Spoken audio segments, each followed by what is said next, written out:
Well, that was a thing.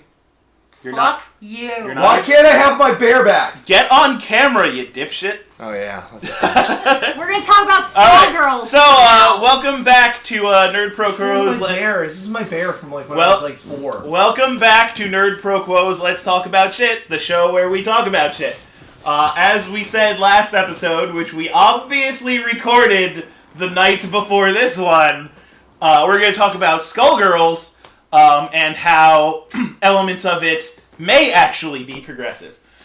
For those of you who don't know, Skullgirls is an indie fighting game made by Lab Zero Games and the mighty Mike Z. Thank you, Z-Sensei. Why don't you notice me, Z-Senpai? A lot of fun, bro! Really good game. Skullgirls paid me absolutely nothing to review anything. Super enthusiastic. Happy about Call of Duty. Absolutely great game. Still making new characters. It's been out for 2 years now. Lots of new content. Kind of like Marvel crossed with Guilty Gear. Marvel 2 done right. Super indie. It's the only really indie fighting game that I know of that's been super successful. Yeah.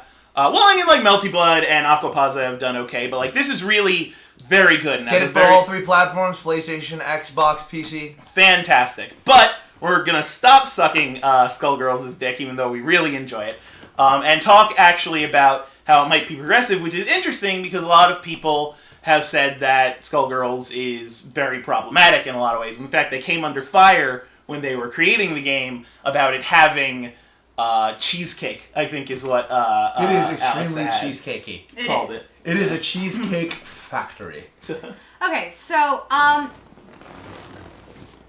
think I have a unique perspective on Skullgirls. I'm not one to necessarily say put all the boobs away and that will make the world a better feminist place. I'm not one to say that we necessarily need to not have sexualized female characters. Sexuality is a part of what women do, what people do. And I don't think it's always bad to present that. It's just a matter of how do you present it and is it the only thing about women that you present? And in some ways, that's why I think Skullgirls is progressive for various reasons. The first one being my biggest issue with the representation of women in media is variety. Okay. Women are sort of very cookie cutter, they have to be very similar. There are a lot of smaller than Triple D. Well, not necessarily. I mean, in video games, yes, but it's always very one note, and it's less character based and more image based. While those two things are linked, I don't feel like the variety of women that are represented in video games in particular is sufficient. Like, do you mean like women are stereotypes and not? Right. Like people, like there's the sexy one and the nerdy one and the. But the nerdy one's always the sexy one. They're one, all yeah. the sexy one. It's cardboard cutouts with huge tits and big asses. It's like cardboard cutouts that have very little variation. The variations are very superficial. Mm-hmm. Skullgirls is not like that. Mm-hmm. Skullgirls has a wide variety of female characters. Some of them are very titterific, I guess. Super titterific. That's also what the scholars say. That is what all feminist scholars use. The term titterific. Yeah. Bell Hooks came up with it. Link in the doobly. Yeah.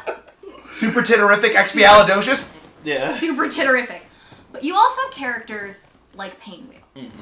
And I'm really and like Peacock, and I'm really excited to see media and particularly fighting games, video games, unafraid to have these really kind of hideous female characters, these grotesque or scary, or in Peacock's case, just sort of weird. To say nothing of Double, which is a roiling mass of flesh and evil. Double's pretty scary. And I mean, if you think about even Misfortune, she's a zombie. Rips her own head off. Yeah. Zombie cat girl.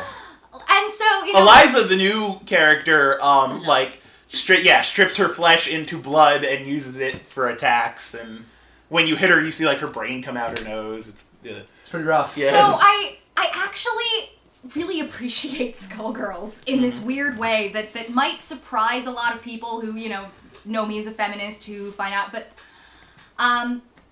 but I really think that if a game is willing to present different kinds of women, then it's on the right track. And if it's willing to put aside the need for beauty in favor of character, that's really important.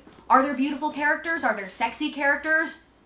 Does Cerebellum have her tits, like, really hanging out there for everybody to see, just all over the place? I'm gonna say this for my Skullgirls peeps. It's Cerebella, not Cerebellum. I need to say that. Sorry. I main her, and my friends will kill me if I didn't make that correction continue. You have friends that aren't us? Yes. It was a slip-up. I apologize. Go ahead.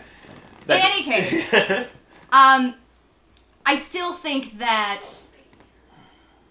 You're distracting me. I'm listening. It's okay. Go now. Give me my bear. I want my bear. God fucking damn it. My bear now.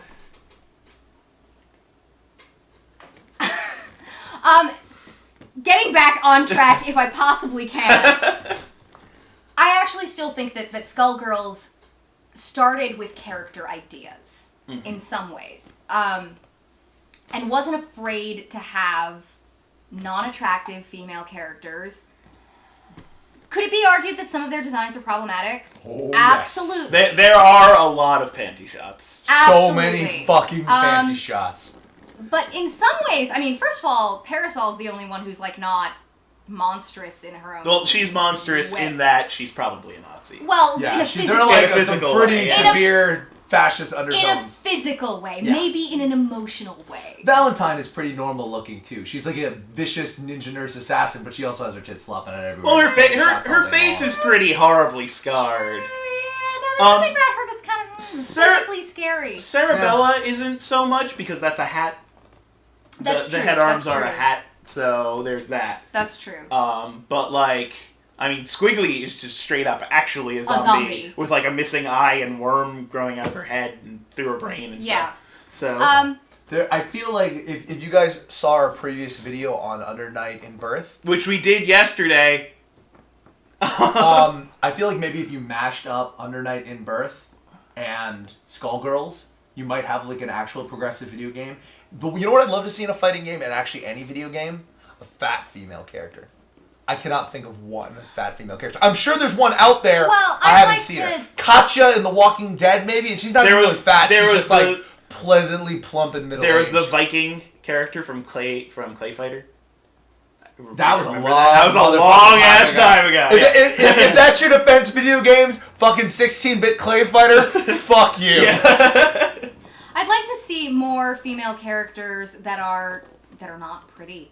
That's not their point. That you know, like in the way that Skullgirls characters aren't necessarily pretty, or differently. That way, definitely. Painwheel has a face stapled to her face. Painwheel's awesome. Painwheel is awesome. I love Painwheel. She's got a giant fan sticking out of her back, and she's basically a monstrous living weapon.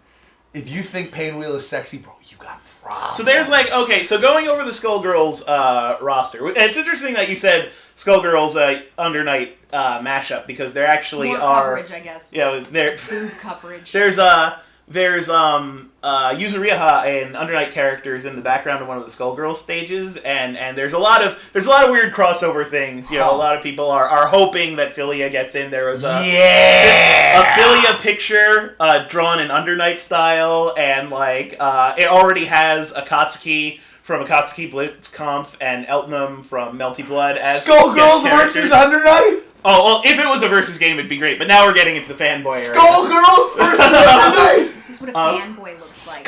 Make it happen, Mike. See, make it happen. Anyway, what I was trying to say was that going over the roster, there's Philia, who has a parasite that has eaten her memories.